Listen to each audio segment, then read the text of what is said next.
شامل عبادت ہے۔ بسم اللہ الرحمن الرحیم۔ تحفہ رمضان، 22 رمضان المبارک، آخری عشرے کی اہمیت۔ اللہ تعالیٰ کے فضل و کرم سے رمضان کے 2 عشرے گزر گئے ہیں اور یہ رمضان المبارک کا آخری عشرہ چل رہا ہے۔ یہ آخری عشرہ پورے رمضان کا نچوڑ ہے۔ اللہ تعالیٰ نے اس آخری عشرے کو ایسی خصوصیات اور فضائل سے نوازا ہے کہ سارا سال پھر ایسے ایام دوبارہ آنے والے نہیں۔ آخری عشرے میں حضور صلی اللہ علیہ وسلم کی کیفیت۔ یوں تو رمضان المبارک کا پورا مہینہ ہی مقدس ہے، اس کی ایک ایک گھڑی اور ایک ایک لمحہ قابل قدر ہے، لیکن خاص طور پر یہ آخری عشرہ نبی کریم صلی اللہ علیہ وسلم کے ارشادات کے مطابق اللہ تعالیٰ کی عبادت کے لیے خاص کیفیات رکھتا ہے، اور اس عشرے کے بڑے فضائل ہیں۔ رسول اللہ صلی اللہ علیہ وسلم آخری عشرے میں عبادت وغیرہ کا بڑا اہتمام فرماتے تھے، مجاہدہ بڑھا دیتے تھے۔ چنانچہ ایک حدیث شریف میں ہے، عن عائشہ رضی اللہ عنہا قالت کان رسول اللہ صلی اللہ علیہ وسلم یجتہد فی العشر الاواخر ما لا یجتہد فی غیرہ۔ مسلم۔ ترجمہ: حضرت عائشہ رضی اللہ تعالی عنہ فرماتی ہیں کہ رسول اللہ صلی اللہ علیہ وسلم آخری عشرے میں عبادت وغیرہ میں وہ مجاہدہ کرتے اور مشقت اٹھاتے جو دوسرے دنوں میں نہیں کرتے تھے۔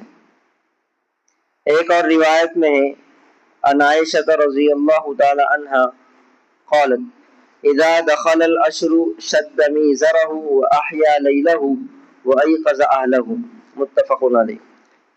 حضرت عائشہ رضی اللہ تعالی عنہ فرماتی ہیں کہ جب آخری عشرہ شروع ہو جاتا تو آپ صلی اللہ علیہ وسلم اپنی کمر کس لیتے، یعنی رات بھر عبادت میں محنت کرنے کے لیے تیار ہو جاتے، راتیں جاگ کر گزارتے اور اپنے گھر والوں کو بھی جگاتے۔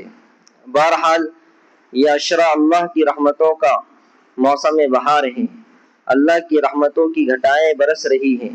ایسے وقت میں سوتے رہنا محرومی کی بات ہے، اس لیے جاگ کر اللہ کی ان رحمتوں سے فائدہ اٹھائے۔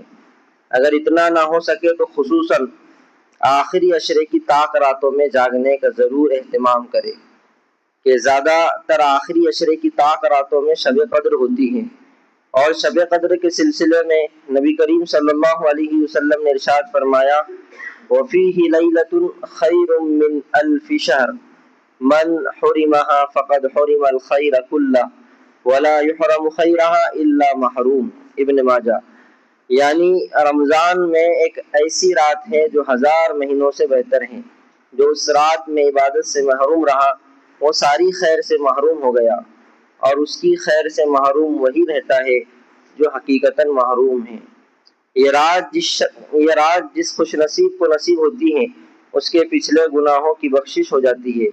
چنانچہ حدیث پاک میں ہے، عن ابی ہریرہ رضی اللہ عنہ عن النبی صلی اللہ علیہ وسلم قال من قام لیلۃ القدر ایمانا واحتسابا غفر له ما تقدم من ذنبه۔ متفق علیہ۔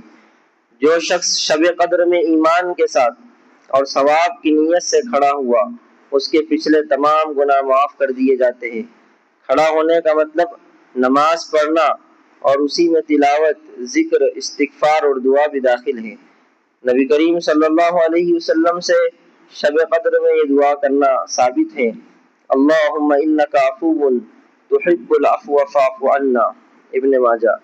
اے اللہ، آپ معاف کرنے والے ہیں اور معافی کو پسند فرماتے ہیں، لہٰذا ہم کو معاف فرما دیجیے۔ در حقیقت شب قدر اللہ تعالیٰ کی طرف سے بہت بڑا انعام ہے، اور اس کی قدردانی علامت ایمان اور سعادت کی نشانی ہے۔